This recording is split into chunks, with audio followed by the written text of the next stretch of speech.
Hey YouTubers, welcome back to part 2 of repairing the Auger gearbox on the Honda HS928 snowblower. So I just got all the parts yesterday and I'm going to continue reassembling the Auger box.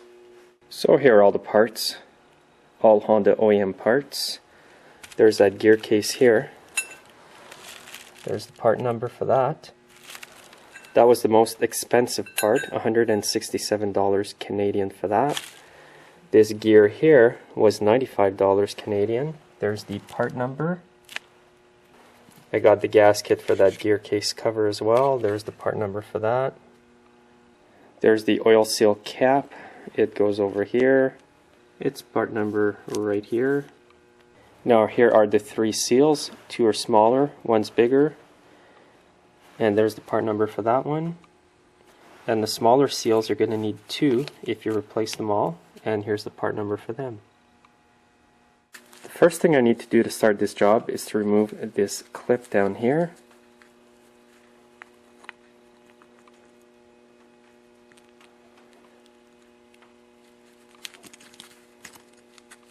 There we go.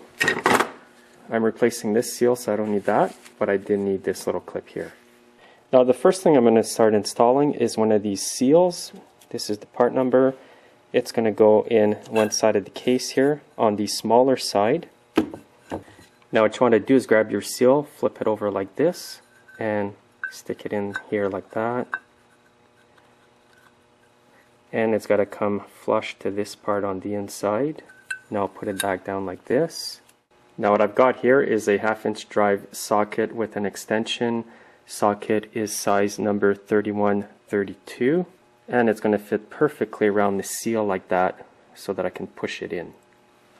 So I'll line it up on your seal like that. Make sure your seal is nice and level. So now you want to make sure it's nice down there and level. You don't want it in crooked. And as you can see, it's flush to the inside of this part here.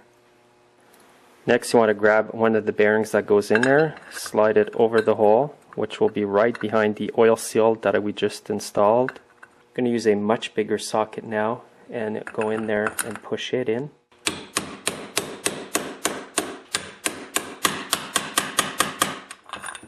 So this is what your installed bearing will look like. Grab your shaft, stick it here. You're going to need to grab this gear here and put it in the center here, and then line up your shaft through it. And now you want to line up the splines here to the ones on the gear in the center.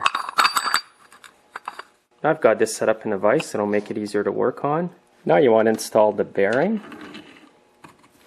Get a bar that's going to fit right around the base of the bearing and hammer it down.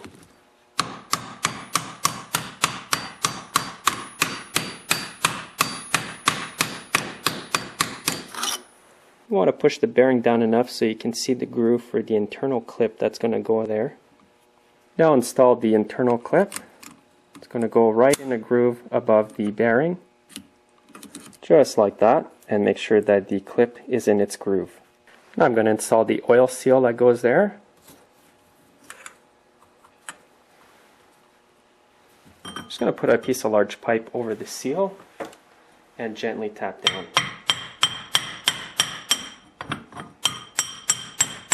Make sure it's going in evenly. It's going to meet up with the internal clip that you installed previously. Now to finish that off, there's a small cap that goes here, and you can put in this cap with your bare hands. You don't need any tools or hammer or anything like that. Just push it in till it's clipped. Now when you turn it over, make sure everything's turning smoothly like that. Now what I'm going to install is the oil seal that goes right at the bottom of the casing here on the rear. And you want the seal to go in this way. The flat side's going to face out. So just drop it in there. I got a small socket, 3132, on a 1/2-inch extension, and I'm going to reach in and push down on the seal and possibly hammer it down a bit. Once you've got the seal in like that, you can install the bearing. Also, you may want to install the seal and this bearing in there before you install the gear here. It might be easier for you.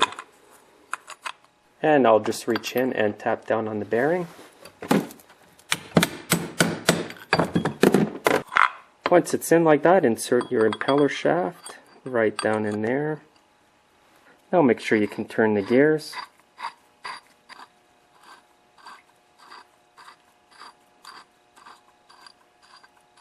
Now make sure you've installed the little bearing up top here. You can just tap it in. Grab a bit of RTV silicone. Put it all around the base there. Just a thin layer, you don't need much.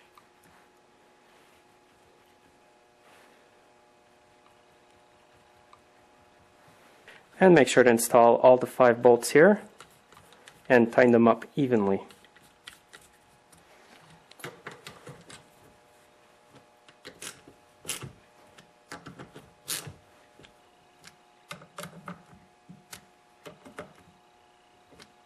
So once you've got it all back together like that, we're going to move on to install the augers and the auger bushings.